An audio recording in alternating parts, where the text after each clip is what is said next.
বিসমিল্লাহির রহমানির রহিম।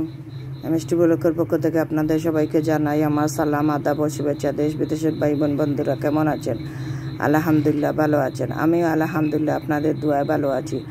আজকে নিয়ে আসলাম ঈদের আগের দিন, বকরা ঈদ বা কুরবানি ঈদের আগের দিন বটি কাবাবের ভিডিও। শুক্রবার খুব মজাদার এই বটি কাবাবটা হয়। এটা পিসা, ব্লেন্ডার করা বা গুঁড়া করা লাগে না, আস্ত মাংস দিয়ে বটি কাবাবটা তৈরি করা হয়। দেখতে পাচ্ছেন আমি পিস পিস করে মাংসগুলা নিয়েছি, চর্বি এবং হাড় ছাড়া শুধু মাংস অর্ধেক কেজি পরিমাণ ভালো করে ধুয়ে পরিষ্কার করে নিয়েছি। ছোটো ছোটো টুকরো করে, আপনারা চাইলে আরও বড়ো করে নিতে পারেন। আর বড় পেঁয়াজ 2টা কুচি কুচি করে কেটে নিয়েছি, সেটা দিয়ে দিলাম। লবণ পরিমাণ মতন দিয়ে দিতেছি।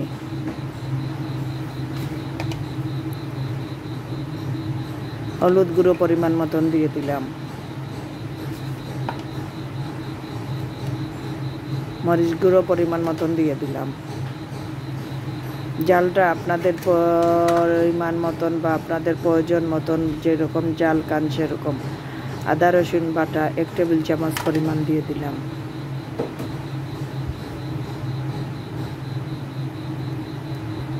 টক দই 2 টেবিল চামচ পরিমাণ দিয়েছি এবং 5 ফোড়ন গরম মশলা যাই বলেন না কেন আমার নিজের হাতে তৈরি 1.5 চা চামচ পরিমাণ দিয়েছি। সব মশলা উপকরণগুলো দিয়ে ভালো করে কচলিয়ে মেখে নিতে হবে, যেন মশলাগুলা মাংসের সাথে ভালো করে মিশে যায়, সেজন্য। আর এই বটি কাবাবটা কিন্তু মশলার উপরেই ডিপেন্ড করে এবং খুব মজা হয়।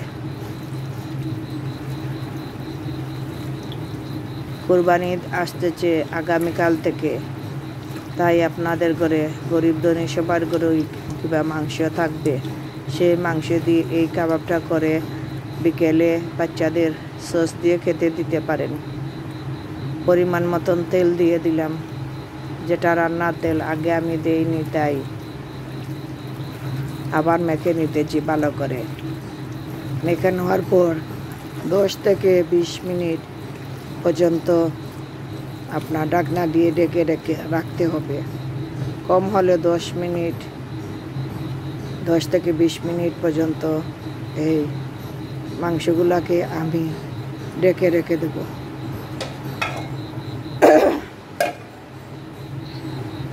20 মিনিট পর চলে আসলাম। আমি একটি লোহারি বসিয়ে চুলায় নেব। পরিমাণ মতন এই মাংসতে পানি দিয়ে দেব। এখন 3 থেকে 4 কাপ পানি আমি এইখানে দিয়েছি। এখন এই লোহারিটা বসিয়ে দিয়ে ঢাকনা দিয়ে আমি রেখে দেব। 20 থেকে 30 মিনিট পর্যন্ত এই মাংসটা জাল খাবে। যখন পানি পুরো শুকিয়ে যাবে আমি আরেকবার পানি দিয়ে দেব। এইভাবে আপনি মাংসটাকে সিদ্ধ করে নেবেন ভালো করে। দেখতে পাচ্ছেন মাংসটা অনেকটা শুকিয়ে গিয়েছে। এরপরেও আমি আরও 2 কাপ পানি দেব, দিয়ে মাংসটাকে আরও জাল দিয়ে একবারে পানিটা শুকিয়ে নেব। তা না হলে মাংসটা যদি সিদ্ধ ভালো করে না হয় খেতে ভালো লাগবে না, সেদিকে খেয়াল রাখবেন। আমি আরও 2 কাপ পানি দিয়ে মাংসটা পুরোপুরি জাল দিয়ে দেখতে পাচ্ছেন কিভাবে শুকিয়ে নিয়েছি, একবারে শুকিয়ে নিয়েছি। লোহারির গায়ে গায়ে লেগে গিয়েছে মাংসটা। এই মাংসটাকে এখন ঠান্ডা করে নেব। মাংসটা ঠান্ডা করে একটি বাটিতে নিয়েছি, দেখতে পাচ্ছেন মাংসগুলা গলে গিয়েছে। বাকি উপকরণগুলা আমি এখন দিয়ে দেব। বটি কাবাবের ভিতরে মশলা, গরম মশলা 1/2 চা চামচ পরিমাণ দিয়ে দিলাম। আগে দিয়েছি সিদ্ধ হতে, এখন ভাজবো। চিনি ফ্লেক্স মানে শুকনো মরিচের ভেজে একটু আদা ভাঙ্গা করে নিতে হয়, সেটাকে বলে চিনি ফ্লেক্স। 1 চা চামচ পরিমাণ দিয়ে দিলাম। আপনারা জাল খাইলে আরও বেশি করে দিতে পারেন। 1 চা চামচ পরিমাণ আদা রসুন দিয়ে দিলাম।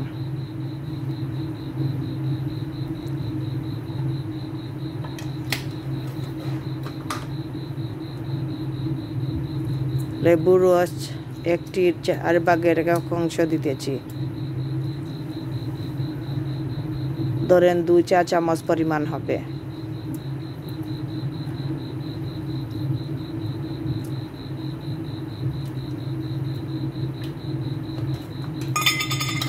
কর্নফ্লাওয়ার দেব 3 চা চামচ পরিমাণ। বার্নিংয়ের জন্য আপনারা যতটুকু লাগে ততটুকু দিতে পারেন।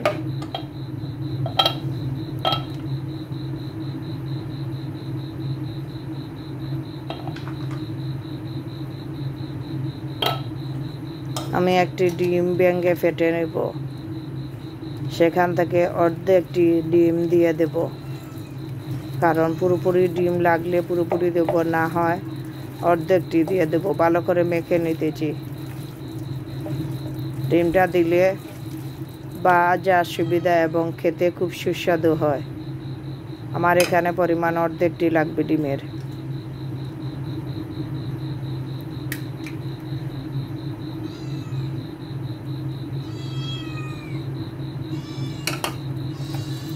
আবারও ভালো করে মেখে নিতেছি।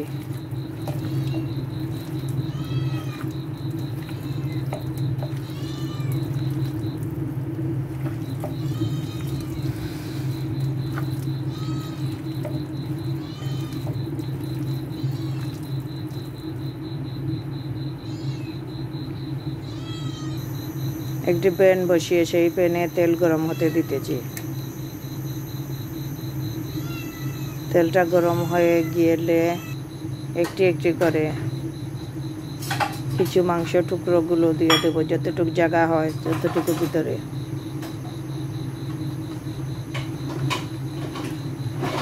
ওই চুলার আগুনটা কমিয়ে রেখেছি।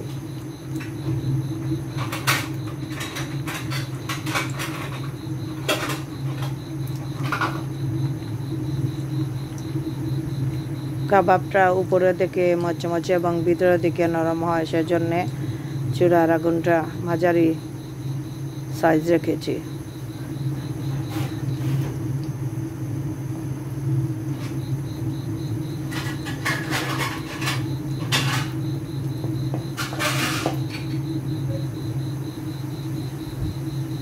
একটি একটি করে উল্টে পাল্টে দিতেছি।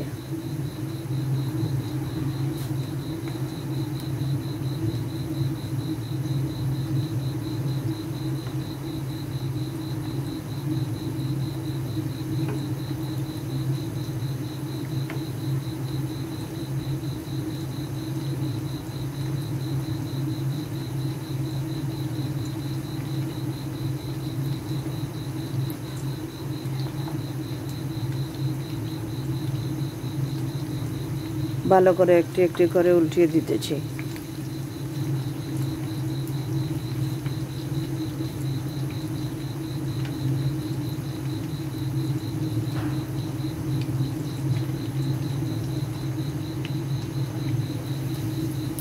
আবারও নেড়ে চেড়ে উল্টে পাল্টে দিতেছি।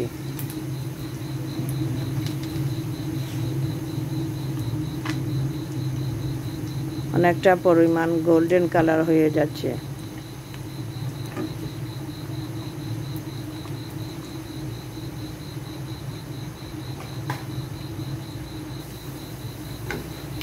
ভাজা হয়ে গিয়েছে, কালারটা খুব সুন্দর এসেছে।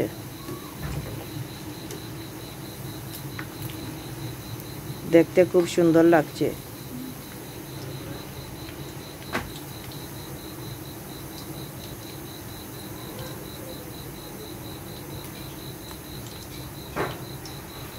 গুলা ভাজা হয়ে গিয়েছে, আমি ভালো করে তেলটা নিজিয়ে নিতেছি।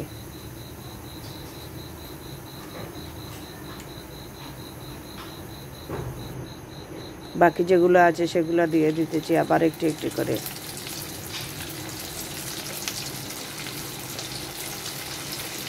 আমার এই ভিডিওটা যদি দেখে ভালো লাগে আপনাদের কাছে, তাহলে লাইক কমেন্ট শেয়ার করবেন, অনুরোধ রইল আপনাদের কাছে। প্লিজ আমার চ্যানেলটাকে সাবস্ক্রাইব করে রাখবেন, আমার ভিডিওগুলো যেন দেওয়ার সাথে সাথে আপনাদের কাছে পৌঁছে যায়, আপনারা দেখতে পারেন। যারা আমার শ্রোতা বন্ধু আছেন তারা।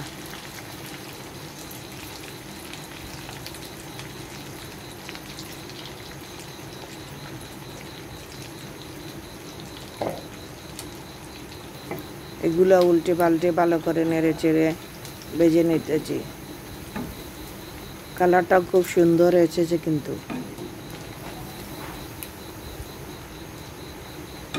আর ডিম দেওয়ার জন্য তেলগুলা আপনার ফুলে ফুলে উঠতেছে ফেনার মতন।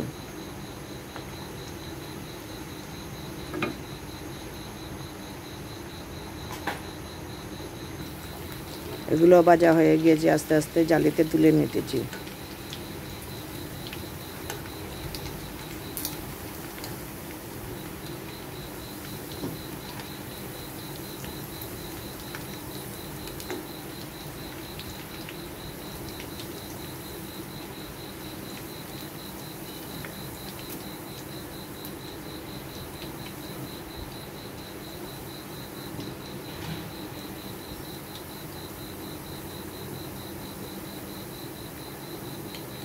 এখন আপনাদের সামনে পরিবেশন করব এবং আমরা আস্তে আস্তে খাওয়া আরম্ভ করব। আপনাদের পরিবেশন করে দেখানোর পরে আমরা আস্তে আস্তে খাওয়া আরম্ভ করব। দেখতে পাচ্ছেন খুব সুন্দর হয়েছে কিন্তু। আর এই কোরবানি দিয়ে মিস করবেন না। যাদের ঘরে মাংস থাকে তারা এইভাবে সহজভাবে করে খেতে পারবেন। ঘরে উপকরণ যা আছে তাই দিয়েই এটা খুব সুন্দর হয়েছে। ভিতরে দেখতে পাচ্ছেন একবারে নরম হয়ে গিয়েছে। গরম তাই আমি হাত দিয়ে নাড়তে পারতেছি না। বিসমিল্লাহির রহমানির রহিম খাওয়া আরম্ভ করলাম।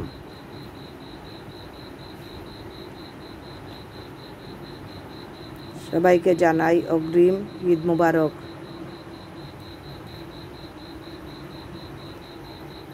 আর কি বলবো, ভালো থাকেন সবাই আগামী দিনগুলা।